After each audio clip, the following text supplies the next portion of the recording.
Are you surprised at all that Disney decided to get into the Nick Cage business? I mean, no, because Really? Would you want him around your children? No, actually, no. Especially with the way he's prone to explosions of rage and or joy out of nowhere.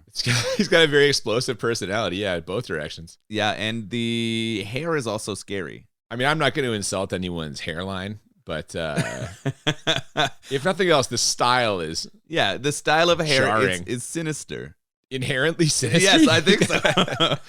I don't know what to say about that. Welcome to Bad Movies and Beer. I'm Cooper. And I'm Nolan. And today we are getting back in the cage when we discuss National Treasure 2, which I did not realize was a Disney movie until I started watching it. I questioned almost its choice for a minute when that Disney logo comes on, right? It's not too often that Disney puts something out that you would probably can. Looking back, I bet a lot of the Disney stuff didn't age that well, but like at the time of release. Yeah, watch a Song of the South sometime. Oh, See how well that goodness. aged. Yeah. You can find it. There is a lot of Disney that hasn't aged well, right? Yeah. But in terms of what they put out, normally it would be hard to put it in the category of many of the movies we watch on here. Yeah, that's fair. There is a certain kind of level of quality that It they just usually, comes with it, right? yeah. Like Disney is going to put the money behind the editing and the sound and all of the other things, right? And that doesn't mean it can't be a bad movie when it has that stuff there. They put some money behind this, it looks like. Oh, yeah, definitely. Yeah, for sure. So we're going to talk all about it. But before we do, we got to pair that with a beer, right? We do, and I suspect that for me, the beer will be the most enjoyable part of this experience. What do we got today? That might be true. We are going to be drinking a Capital Light Lager. So if you haven't seen the National Treasure movies, you're going to find out after listening to this that much of it takes place in Washington, D.C., so much so in this one that he needs to break into the Oval Office. So Yeah. this has the Capitol building on the can, and this is from the Cushnoc Brewing Company. They're out of Augusta, Maine. This whole company, and what I think is pretty cool and what kind of fits with this movie too, is Cushnoc is the indigenous or Native American name for the region that the brewery is from. So that's kind of why they name it. And they also hearken to the oldest surviving wooden fort left in America is there in the town. So the brewery's sort of around the corner from it, and they even have a picture of that fort on their cans, all of their cans. And so they say that their brewery is kind of steeped in history, and that fits perfectly with our National Treasure movie here. Well, especially with Native American connection, because the Native American culture plays a large part in the plot of this ridiculous movie. Yeah, so this is kind of a almost coincidental home run, it seems. Like we got it because of the Capitol building connection. Yep. But the history connections and the indigenous or Native American connections are perfect for our story here. So that's pretty cool. Now, this is going to be a light lager, Yes. crushable. You might hear a bunch of cans pop during this. We got a sweet six-pack to share here. And they're regular size cans, not tall boys, so we'll probably mow through these in no time. Yeah, I'm excited. I think this will be a good way to enjoy some beers together today. I have had a couple of their other beers. They have a Dad Pants IPA, which I enjoyed thoroughly. It both fit me as a father and as an IPA lover. Yes, and they have a sour ale called Axis of Sour, which I enjoyed very much. My brother, the noted Star Trek 4 fan, brought these back for us from a trip from the States. Yes, thank you to Coop's brother. It is appreciated. Yeah. All right, do you want to get into it? Oh, yes, please. Let's crack it. Jesus. So after the traditional Walt Disney and Jerry Bruckheimer intros, we begin our story in Washington, D.C.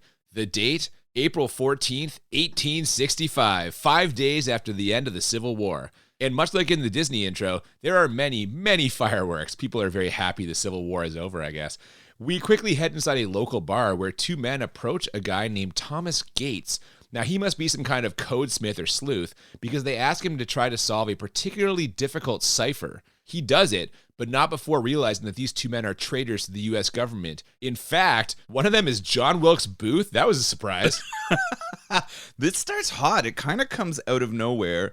Had you seen the first one? No, but Okay. I had to pick it up as I went along. So this would have been new to you. I have seen the first one, and actually pretty recently. I watched it with my children a few weeks ago to get the groundwork for this, but also to sort of see if they would enjoy the style movie. They actually watched this one with me too, so that might tip you off on how children feel about it.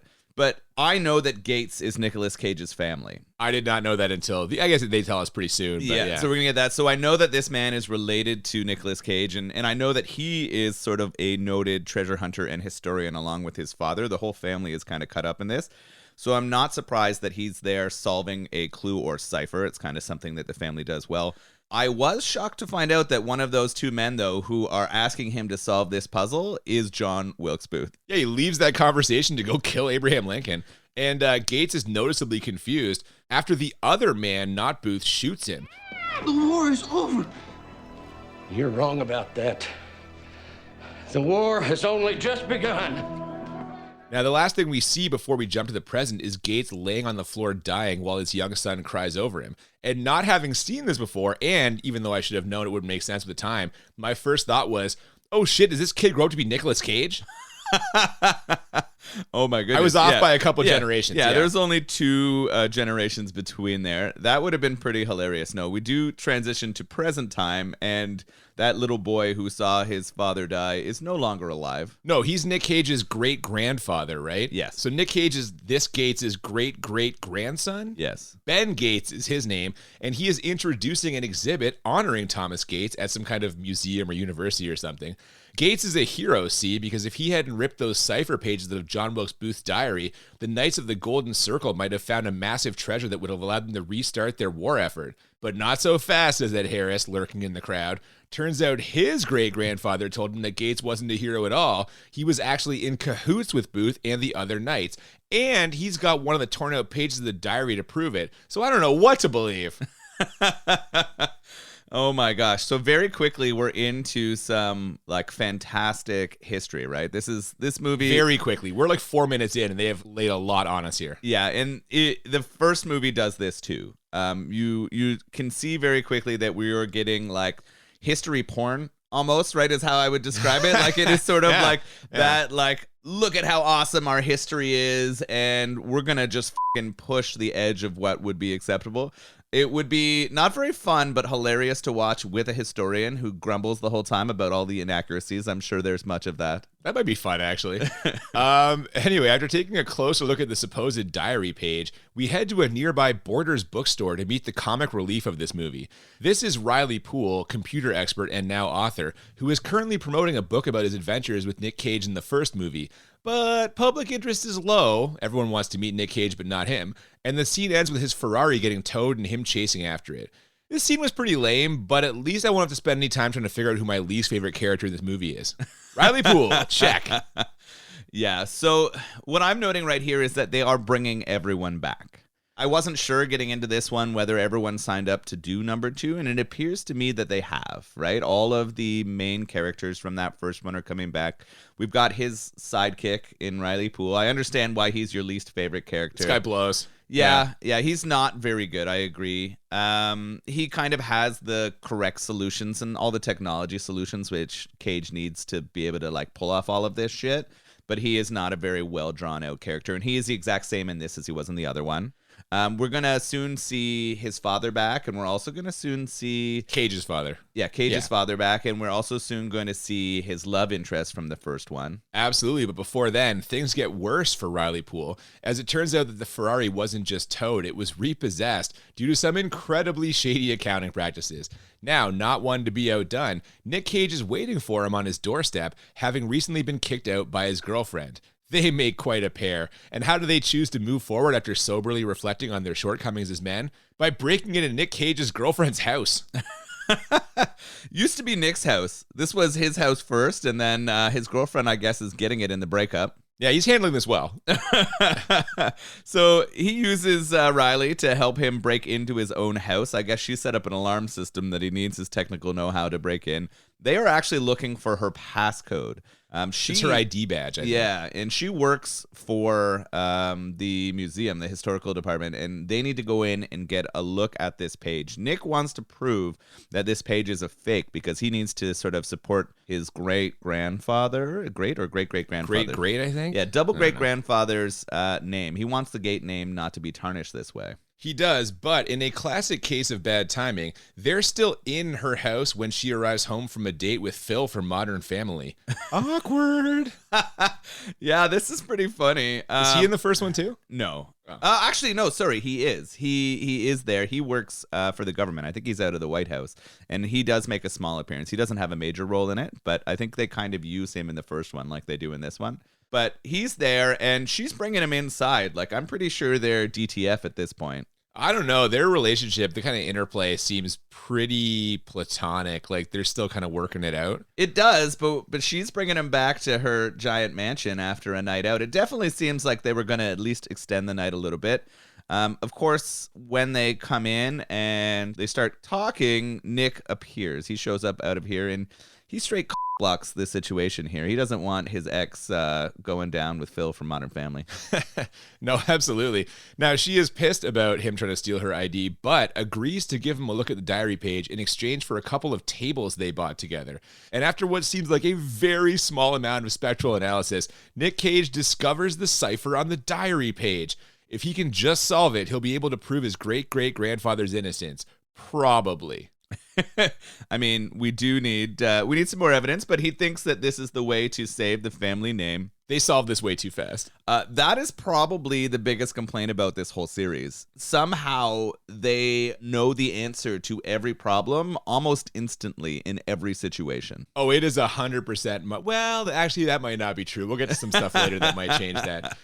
Meanwhile, at the FBI, Special Agent Harvey Keitel is taking notice of these recent developments. A couple of young agents are like, LOL, Nick Cage's family killed Lincoln, but Harvey Keitel is suspicious. If this guy had the page for over 100 years, why reveal it now? It's a good question. And if I was a betting man, I'd say evil. He's probably evil, right? Ed Harris, evil in this? He's definitely being set up as the villain, right? He's being set up looking for something. The first movie is all about Nick trying to find a treasure before other treasure hunters can. And we get sort of a battle between Nick and the other treasure hunters. And so all I can assume here is that Ed Harris is that character here, right? He is a rival historian or person hoping to find the same treasure. He's trying to get Nick to probably do the work for him because we know Nick has all the answers. So I'm thinking he's sort of setting him up here. I think he might even know that besmirching his family name is the only way to get this moving forward. See, I assumed he was just one of the Knights of the Golden Circle. He's like a descendant of the fucking John Wilkes Booth gang, and he's here trying to like basically restart the Civil War. Although in hindsight, that would be pretty aggressive for a Disney movie. Might have made for a more interesting sort of plot. Oh, God, big time, yeah. That would have been pretty cool. I kind of wondered if he was a part of that family too.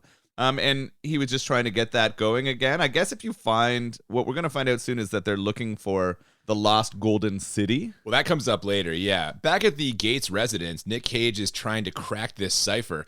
He needs a 5-letter code word, and it literally takes him less time to solve it than it did for me to say this sentence. Get it right away. Yeah. And with that out of the way, It's on to the clues. La Boulade, Lady, the Statue of Liberty, but not the one you're thinking of. Apparently there's 3 statues of liberty. Yeah, I learned something today. I didn't know this either. There's one in France. There's the one in New York City. And where was the third one? I don't think they ever say. Oh, was it in Belgium? I don't know. I thought they said. So, of course, we're going to transition to France and get some French humor. Yes. Riley uses a drone camera to find the hidden message on the French Statue of Liberty, while Nick Cage bonds with some local bike cops over a love of democratic government. Seriously, what is this movie? I mean, most of the humor does come with like history or political perspective to it, so it is kind of funny here. I recognize the cop, the bike cop, but I was having trouble placing him. He looked familiar, but I couldn't place him either. I looked him up, and he is a very famous French actor. He's been in a ton of stuff. Gerard Depardieu. No. Christopher Lambert. No. Oh, we're throwing back here to Highlander, are we? Yeah. Oh, I wonder he would have been good as a bike cop, not so much as the Highlander. Well, this French policeman reads the message for them, translates it, giving Nicolas Cage all the information he needs to figure out the location of the next clue. It's on a desk made from the wood of an old British ship, and if they want to look at that desk, they're going to have to break into Buckingham Palace. I can't believe this. When he works out here, the clue immediately in front of the 2 police officers, I was just laughing so hard. It says something about there being twins, and he knows that this ship, when it was wrecked, was turned into 2 identical deaths.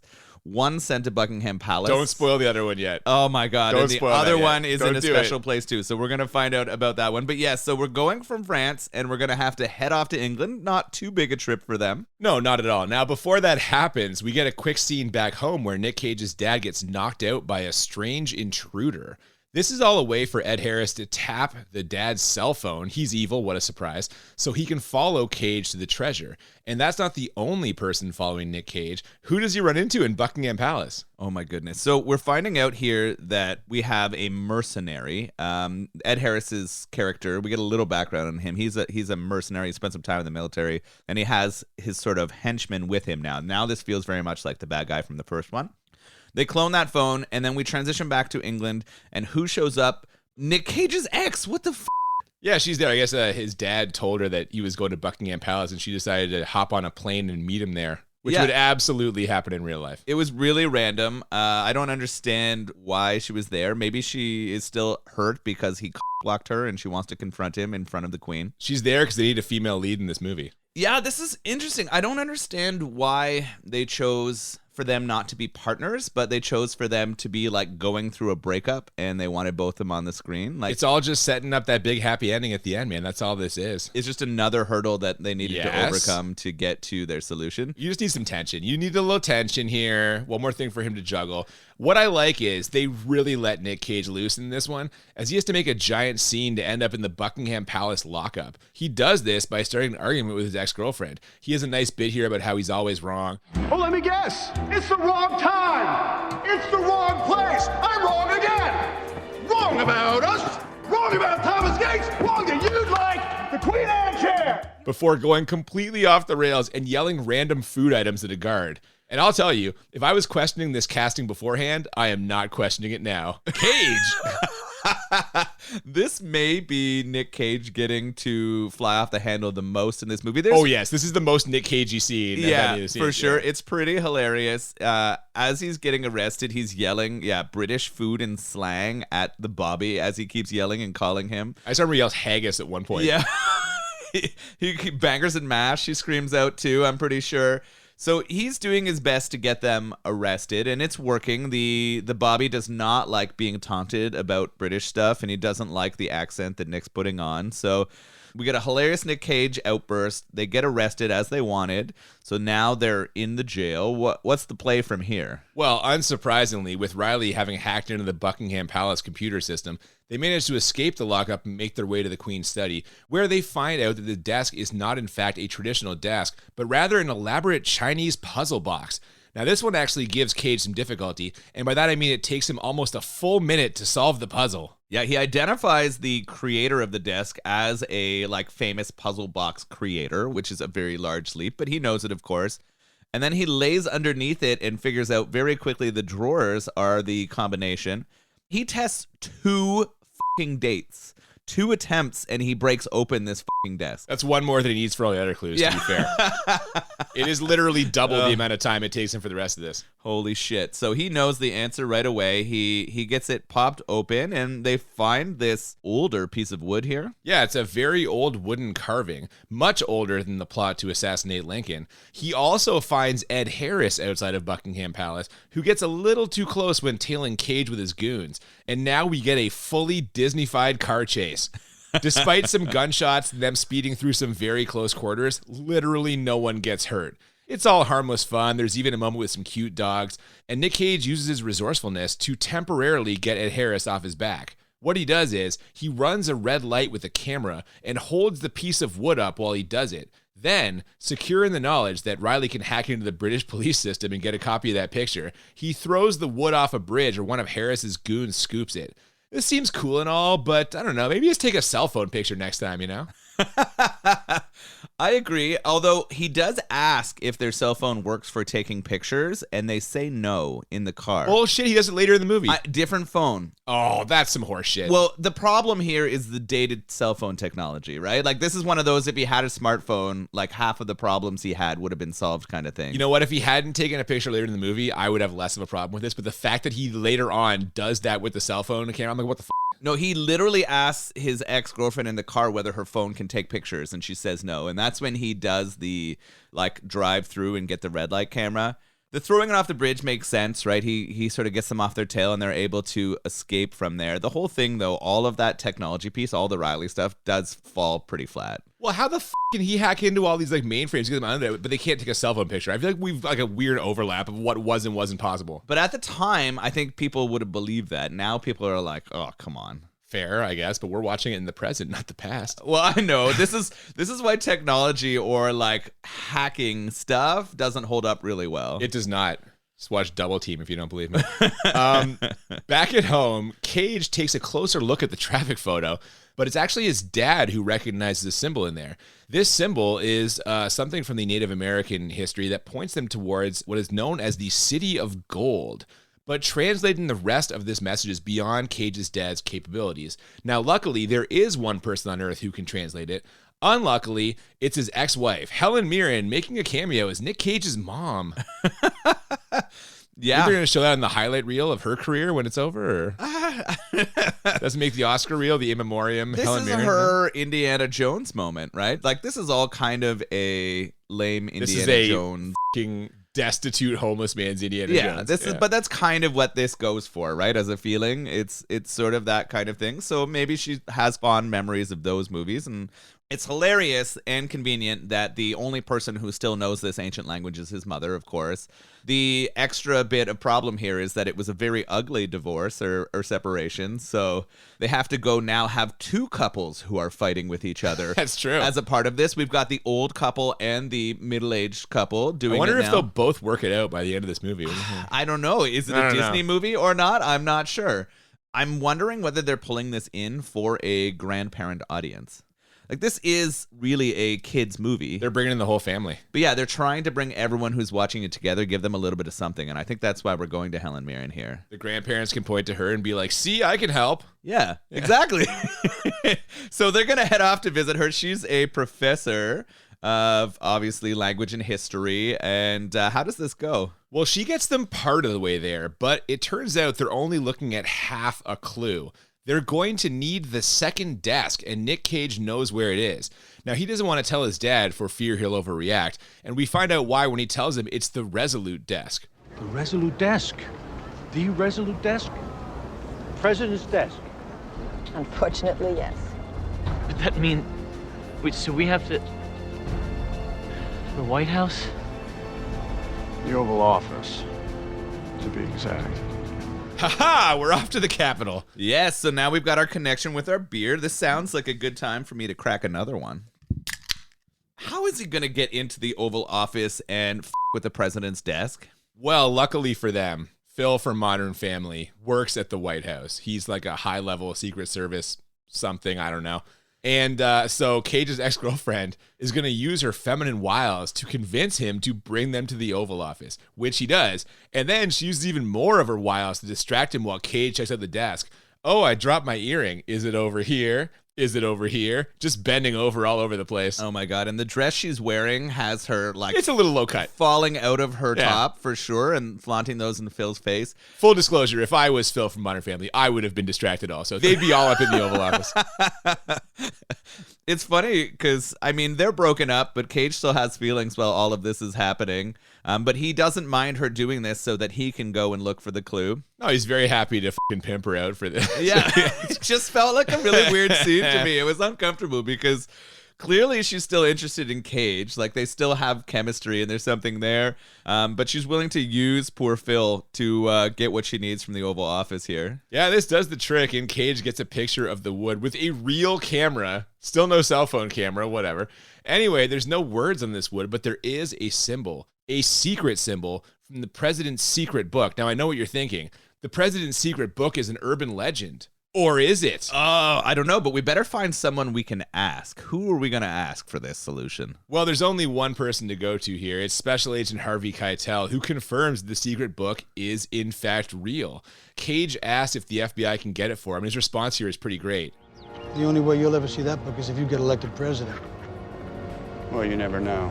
Oh, a Nick Cage presidency. Can we dream it? It would be hilarious. It'd be one of the best presidential performances in the history of time. But how could you believe anything he would ever tell you? well, you wouldn't, but it would be said with such like ridiculous charisma that you would have to enjoy and laugh at everything that happened. You want a president that everyone laughs at? I mean, we already had one of those, I'm pretty sure. Oh, Jesus Christ. All right, let's move on before we alienate more listeners. All right. Either way, Ben Gates does not have the funding nor the time to run for president, so there's only one thing left to do. Kidnap the current president. What the I don't know. He's not really going to kidnap him. He's just going to force him to hold a party at one specific hotel, then sneak into that party and tantalize the president into investigating a mysterious tunnel under Mount Vernon that was supposedly built by George Washington. And that's what he does, getting him alone in a small room in what has to be a massive violation of Secret Service protocol. They would never have let him go in there by himself. The guy does try to stop him from going into this weird dark cellar with a creepy Nick Cage. This is my biggest problem with this movie. Really? There's no fucking chance he gets that far, that much access to the president alone in a room. Zero chance. It was interesting. The fact that he sneaks into the party and the president is cool with it is also an issue. Right. And then the president makes a joke about his great grandfather assassinating presidents, which you're just like maybe too soon. But maybe. Right. But the president here has a decent sense of humor. And he also seems like he's interested in this history. He wants to go down and check it out. Well, right? That's the thing. Luckily, the president is a huge treasure hunt nerd. Either that or he sees the inherent benefit in unearthing the largest Native American treasure that ever existed and returning it to the culture, because he tells Nick Cage where to find the book. Turns out it's just sitting in the Library of Congress, which seems kind of dangerous for a book that literally contains all the nation's secrets. I mean, yes, we're going to find out shortly that it isn't just sitting out on the shelf. There's a bit more to that, but you're right. You'd think that one would be some kind of safe somewhere, like locked away under secured guards. A lot of people could have walked in there and found that book if they'd put a little effort in, I feel. Yeah. So he needs the code to get into sort of like this secret presidential area. The president gives it to him. The Library of Congress. So the president gives it to him. He also tells them, though, that he's kind of like the president's not going to be able to prevent the people from coming after him to arrest him. Oh no, if you're keeping score at home, Nick Cage is now wanted for kidnapping a president, and the entirety of American law enforcement is looking for him. But despite that, he manages to walk right into the Library of Congress, where, as you mentioned, he finds nothing. The book isn't there, or at least it's not in the shelf. It's in a hidden shelf that Cage immediately discovers and unlocks. So now it's time to play a little game called How Fast Can You Read? Yeah, as they find the book, people start pouring into the Library of Congress, right? Those people who are trying to arrest him. So he needs to pull some stuff. The president mentioned that he needs to look at page 47, and he does take a picture of that using his cell phone. Yeah, there it is. He brought the good cell phone this time. They didn't have it when they were in France and England. So he has a picture of this, and then he also finds a picture of the other half of this sort of Native American transcript, the thing that was giving him the information or the clue to this lost city of gold. So he's got that, and he has a picture of 47, but they have to escape here. They definitely do, but as you mentioned, Cage has discovered a picture of the second thing. He's also read enough to figure out that England was collaborating with the Confederacy due to their love of British rule and cotton, and that Mount Rushmore was an elaborate cover-up to hide the landmarks on the treasure map. So that's where they're headed next. Now, unfortunately, Nick Cage sends a picture of the tablet to his dad, which means that now Ed Harris has it, and he calls his dad to remind him that only his mom can translate it. That last part seemed pretty unnecessary. Yeah, that was tough. Now Ed Harris knows that the only person who knows the language is his mom. I laughed so hard at that Mount Rushmore thing. That Mount Rushmore was a cover-up? Yeah, that them putting that on there was covering up the real map to the lost city of gold. I guess it used to be on the mountain there, like the mountain or the clues. Well, that was the landmark they could use it, yeah. And so they're hiding it by building Mount Rushmore. I also thought that was an interesting dig at the monarchy there, saying that the Queen was trying to work with the Confederacy to continue slavery and the cotton trade. And I thought that was... Yeah, because when I think of the Confederacy, I think of a bunch of guys that would be totally fine with British rule coming back. Yeah. Yeah, like no problem. So yeah, so those guys don't strike me as people who love freedom, you know. So it was a strange kind of put in there. I thought that was interesting. Someone who was writing it wanted to sneak that in there. It's at this time I'm asking my kids if they're enjoying the movie, because it's kind of gone off the rails here. It seems kind of batshit. And then my daughter is like, Dad, it's a movie. It's not supposed to be believable. Well, I'm glad she feels. It's like, oh, okay. I mean, you're down for all of Nick Cage's madness then. That's what I've learned about my child. Well, I'm glad she feels that way because Cage and everyone else manages to get out of the Library of Congress despite it being absolutely crawling with FBI. And because the guy at the front gate raised the 3-foot-tall barricade, nobody is able to stop them from driving away. Not only that, I guess the entire FBI was in there also, as nobody is patrolling any of their streets, there's no roadblocks, nothing. This seems like an appropriate response for someone who kidnapped the president.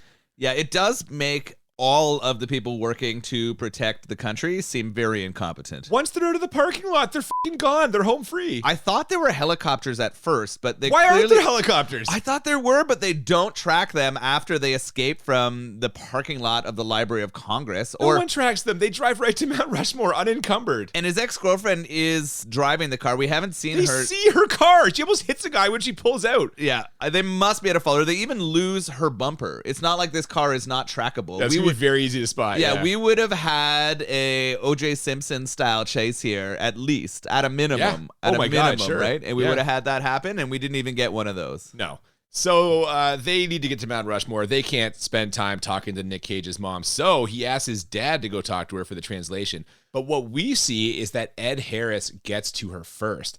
Now, Harris threatens her at gunpoint, or rather, he threatens her ex-husband, which forces her to give Cage's dad bad information. Except when Harris takes her to Mount Rushmore armed with some clues that only he could know, thanks to an old letter from Queen Victoria to the Confederacy, Cage is there with the whole team, including his dad. So she didn't give him bad information? Yeah, no, she uses some code words here, one of them being hummingbird, and I guess he understands what that means. Hummingbird. Mount Rushmore. Yeah, I don't know. They have some kind of connection, some kind of thing in their background. So she's able to relay that secret message. So when Ed Harris gets there with his mom, that Nick Cage and the full crew are there to negotiate teamwork. Yeah, Harris is like strangely fine with this. I might have been a little more upset with her if I was him, but I guess he knows he isn't a good enough treasure hunter to get there without Cage. So yes, they're going to team up, kind of. Ed Harris agrees to put all his guns away on one condition. He gets all the treasure and credit for finding the City of Gold. But I guess Nick Cage can keep his great-grandfather's innocence. I'm sure Harris will stick to this deal. What do you think? I mean, they don't really have a choice. Harris is the mercenary. We know that Cage and his group are not fighters, right? They're really good at solving puzzles and running away from all of the police and FBI and Secret Service, but they're not good at combat. So they're not going to take a physical fight here. I actually thought this negotiation, this conversation between Harris and Cage was one of the worst written or poorly acted parts of this movie. I struggled through this whole like scene where they're going to be like, I guess we're working together now. Yeah, I feel like everything in this movie, the acting, and as we'll see in a second, the realism, it just degrades as the movie goes along. They just have to, for moving the plot along, just accept a bunch of grievous like bullshit to make it work. I think so. Yeah. And as we see in the next scene, they quickly find this city entrance and make their way in thanks to Cage deciphering Ed Harris's clues. This is the point where we exit the vaguely grounded world we've been operating in so far and enter what is essentially a Disney theme park ride. Or maybe ride is the wrong word. It's like picture a spooky cave full of cobwebs, booby traps, and a big CG floor you have to balance on. Yeah, so they pour a bunch of water on some rocks to find a secret entrance. They pull a secret switch that was inside of a rock to create a cave opening. And like you said, we're now in the creepy Indiana Jones style, like treasure cave. I feel like this is something you would actually walk through in Disney World. Like it just seems like that. It's that kind of thing. I'm like, we're no longer in a realistic world. There is a lot of CG here. For Tons. sure. Yeah, to make it work. They are exploring, but not being careful enough, and 4 of them fall onto this death trap floor. This is the one I think you're talking about, right? Yeah, it's this big floor where if you're not balanced, it will like tip and you will fall off. It's like something from a fucking Nintendo game from the 1980s. Yeah, so they are now on a platform video game, and they are trying to survive. They notice that there's some kind of like really old and broken looking ladder that if they balance appropriately, they might be able to climb up. So we've got those 4 there. We've got Ed Harris, we've got Nick Cage, we've got Nick's ex, and we've got our comic relief character. They're stuck on this platform together. And then we have his 2 parents, the ones who always were like worried about being together. They've been split up or divorced for like 30 years. And now they have their own little adventure here. It's not much of an adventure. They just wander through some dimly lit tunnels and remember why they fell in love in the first place. And now eventually they all manage to get off this balancing platform thing and they reconvene. And Nick Cage turns a big wheel that drains a pool and he discovers the City of Gold, or at least a CG rendering of one. Well, I mean, there's a lot going on here. Is there? They of course jump onto the ladder in the nick of time. It is like the last second there, so we have a bit of a Nick Cage pun to get out of there. This room where they shut off the water to allow the City of Gold to appear is sort of this kind of cool like waterfall room. We know that it's not going to go really smoothly from the end here, right? Because it seems like they're all celebrating. They find each other in this City of Gold, but we know it can't be that easy. No, definitely not. Hey, you'll never believe it. It turns out Ed Harris is evil. No, they faked us out for a minute there by having him apologize to Cage for smearing his great-great-grandfather's name. But once the cavern starts filling up with water, he reveals his true colors. See, there's only one way out, and as Ed Harris explains, Nobody leaves unless I say so. That door's not going to stay open by itself. We both know what has to happen here, Ben. One of us keeps the door open and stays behind. I vote Mitch. This isn't a democracy. and then Ed Harris punches Nick Cage and puts a knife to his mom's throat. Is his mom or girlfriend? His mom, isn't it? I think he grabs a girlfriend. Whatever. He grabs some lady. He grabs a lady and he threatens These characters aren't exactly deep and fleshed out, you know? So he's trying to build both fortune, but I think more than that, he wants to be historically significant. He wants his family to have a name. Yeah, that's true. He wants his family to be held in the same esteem as the Gates family. Yes. So they make a deal. Nick is going to hold open a door that allows them to escape through and then let it down once they have passed through so that they don't drown on their exit. It doesn't quite go that smoothly, though. No, this is a Disney movie, so in the end, it turns out Ed Harris is not totally evil. Because of like their position in the room, he and Nick Cage end up in a situation where if Harris opens the door, Cage will just wash out. So there's really no way for Harris to escape at this point. So he does the noble thing and opens it for Cage after first just asking that he, tell the world that it was Ed Harris who discovered the City of Gold. So he ends up not being a totally evil guy. Fucking Disney. And now we get what is just an elaborate series of happy ending moments. The president pardons Cage for the kidnapping. His girlfriend asks him to move back in with her. Someone recognizes Riley from his book. And in our final scene, he discovers his Ferrari back outside his house with a letter from the president that says, tax-free. But they can't resist the urge to try to cram some humor in here. Riley says, I love this car, then immediately backs it into something. Yes, everything gets resolved and there is a happy ending. It's interesting here that you said, yes, it's a Disney movie. That's why the evil character kind of does the right thing at the end. Of course, Nick Cage and his ex-girlfriend are back together. Oh, 100%. And his parents, too. His parents are back together, so old people are banging. Nick Cage is banging. Riley is going to get to bang, which seems surprising to me. Yeah, some girl's like, hey, you're that guy who wrote that book. Do me. Yeah, pretty much. And then he drops all of his stuff because his erection gets in the way.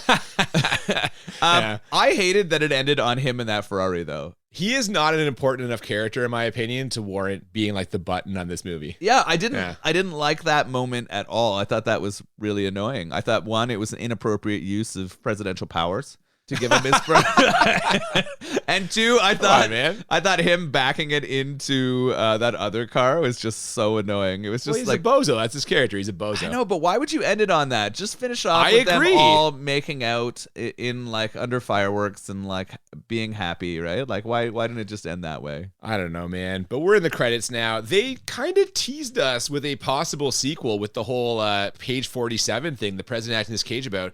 Any report regarding what's on page 47? I believe I can help with that, sir. So it's good. Life-altering, sir. Seemingly a plot for a sequel, which we are apparently going to get. That sequel is actually going to happen some 17 years after this one. So keep an eye out for National Treasure 3. Who gives a f*** hitting theaters in 2024? You mean you're not going to go see it? I doubt that greatly. We're going to go see it opening night. Oh, no? Me. Are you serious? Yeah, That's let's a terrible do it idea. Together. You watched it with your kids. Kids enjoy this or what? Yeah, I think so. They enjoyed it in terms of, I think we can start getting into our ratings. No, you know what? Sure, this movie didn't bother dwelling on anything for longer than 15 seconds. Why should we dwell on it? Let's get right to our ratings. The way we do this, we rate the movie on a scale of 1 to 10 two times. 1 to 10 for how bad it is, 1 to 10 for how enjoyable. And the goal is to find movies that are a 10 out of 10 on both scales, or what we call the Crit 20. And I gotta say, man, this is pretty fucking bad, I think. Like, so many parts of this are ridiculous, but perhaps the most ridiculous, and I've already alluded to this, is the pace. This is breezy, especially for a movie that's over 2 hours long, but it's like too breezy. He figures out these clues, and these scenes happen so fast that I had a really hard time getting invested. It's literally like Nick Cage sees object, immediately figures out the clue hidden in object, off to the next location. And they just repeat that like 17 times. That's fair. The speed at which we travel through and find everything is so fast, which is why I think it works well for kids. Short attention span? Yeah. Like, I think that has to be kind of in mind. As an adult viewer, it's really frustrating how quickly they solve all of these things. But for children, I think they appreciate how quickly they're moving from thing to thing and not dwelling. If you say so. Now, I'm going to contradict myself here because I just said the most ridiculous part might be the pace. That's not true. The most ridiculous part is the whole kidnapping the president thing. Not only would it never happen, but he would never have been able to get in or out of the Library of Congress or get to Mount Rushmore or really any of the things. This is honestly maybe one of the most unrealistic things I've ever seen in a movie, or at least a movie that is supposed to take place in real life. Yeah, the whole even like just abducting him and having a conversation with him and then getting to find out about the secret book. Even going to Buckingham Palace and getting into that desk with like fairly little problems. No one's in that room. Yeah. That is the most ludicrous part about this whole series. It's the fact that they are able to pull off this shit and not be in jail. Yes, and he should have been arrested. Yes. Oh my God, they would have shot him. They would have shot him many times over. The acting in this is so-so. There are some talented actors in this movie, but they aren't really asked to do anything. This is a whole bunch of like forgettable performances. In fact, forgettable is the perfect word to describe this movie. So much of it, from the acting to the effects to the music, is thoroughly forgettable. And with that in mind, I'm going to give this a 9 bad. That's interesting. So the parts that I had for bad were definitely how ludicrous the plot and or solutions to all the problems were. The fact that they were able to pull all of this off. The fact that they were like fictionizing so much of that history and like doing it for entertainment. The convenient timing was super frustrating. Just like his ex showing up at Buckingham Palace, the bad guy also being there at the same fucking time. Like everything always worked out in a ridiculous way. It made sense for Ed Harris to be there. He was fucking tracking him. It did not make sense for his ex-wife to be there. Yeah, just the fact that they were always there at the exact time, like the fact that they could pull it off each time seemed frustrating to me. It is a sequel to. It is a cash in on a movie that was already like, I guess, obviously it was financially successful or they wouldn't have made another one. I guess. Oh, it's taken them 17 years to make a sequel. Was this very similar to the first one? Yes. So that's also maybe an issue if it's just like they're just rehashing the same thing. Same kind of thing happens. There is ridiculous like clues that are solved too quickly and they're moving through, and they also have a bad guy who's pushing for the same thing. So it feels very much like the other one.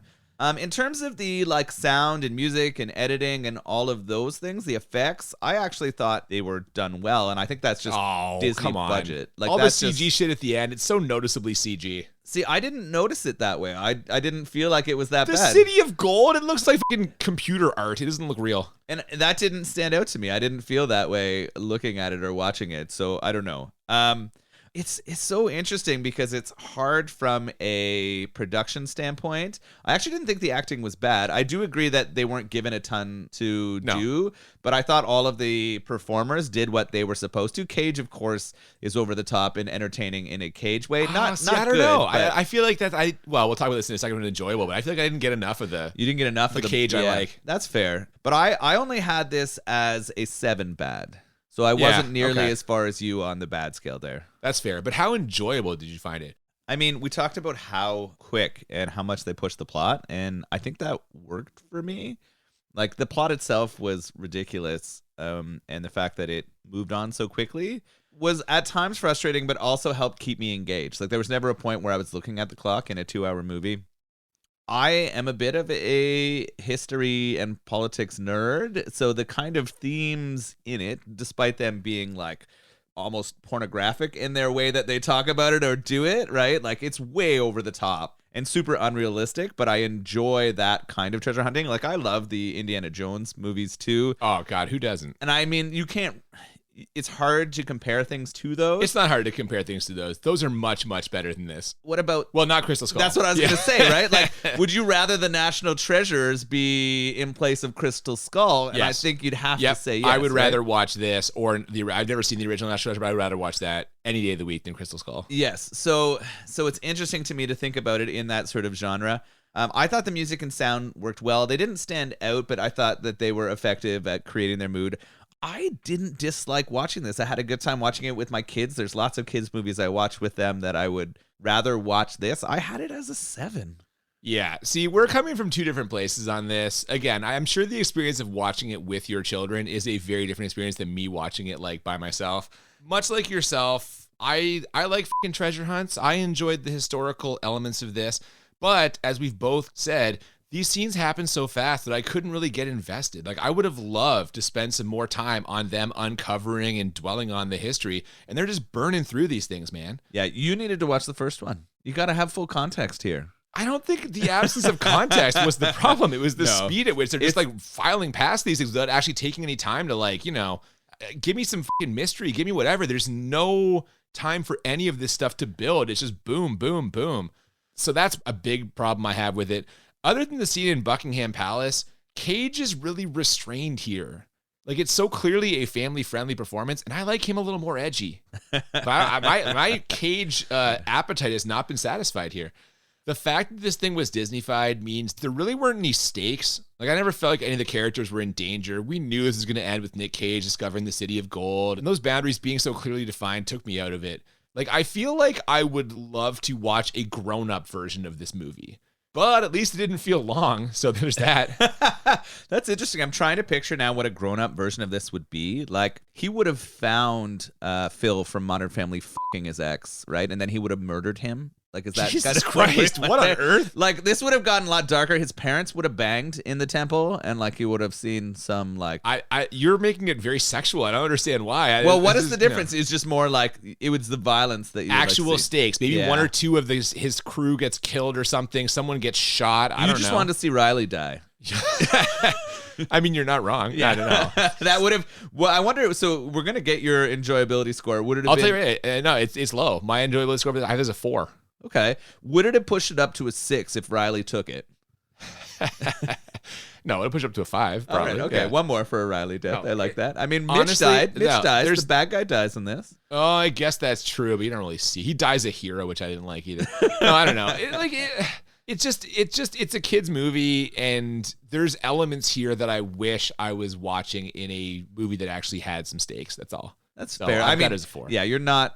It's not for you as sort of engaging if you know the results beforehand. My right? Nick Cage appetite has not been satisfied. All right, that's fair. That's fair. What about your appetite for delicious beer? Well, that has not been satisfied either, but not because the beer is bad, because it's good. I have just mowed through my half of this 6-pack. This is so smooth and crisp, delicious. Really, really, really enjoy this. Capital Light. This is an absolute crusher and a tasty one at that. So Cushnoc Brewing Co. Good stuff. Yeah, I think they've done a really good job here. Really, really light, fairly highly carbonated, it feels like, almost like effervescent. It reminds me almost of the champagne beer we had in season 1. Yeah, the brewed IPA. Yeah, once I poured this, man, you could see the bubbles coming up from the bottom. I fucking love that. Yeah, so really, really good. I've crushed 2.5 of mine already, too. I'm finishing off the end of my 3rd one here, no problem.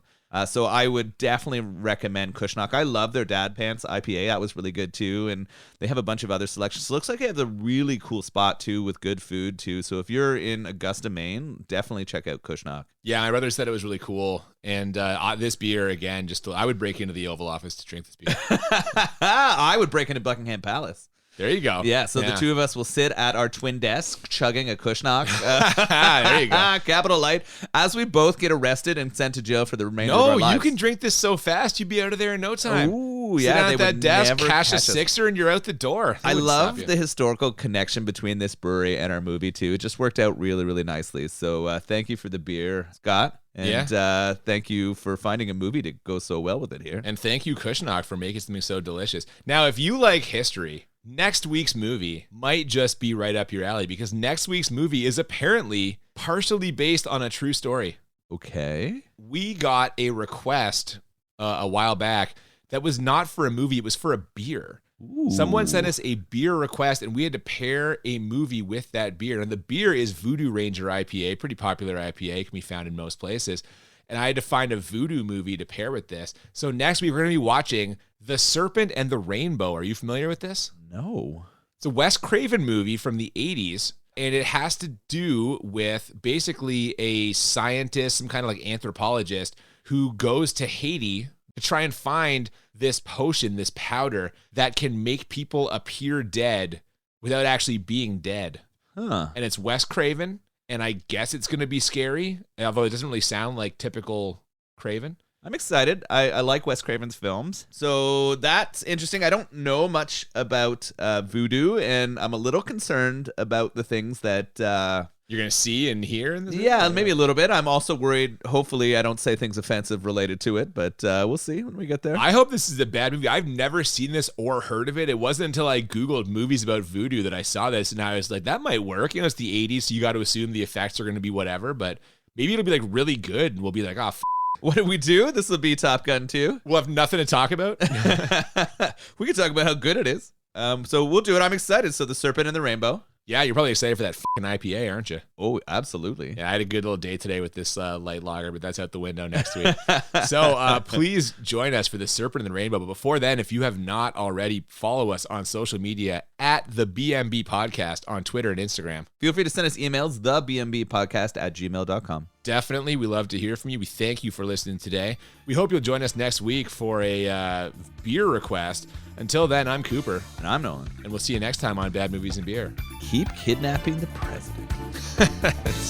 Please don't kidnap the president. Don't do that at all. The world's biggest treasure hunt.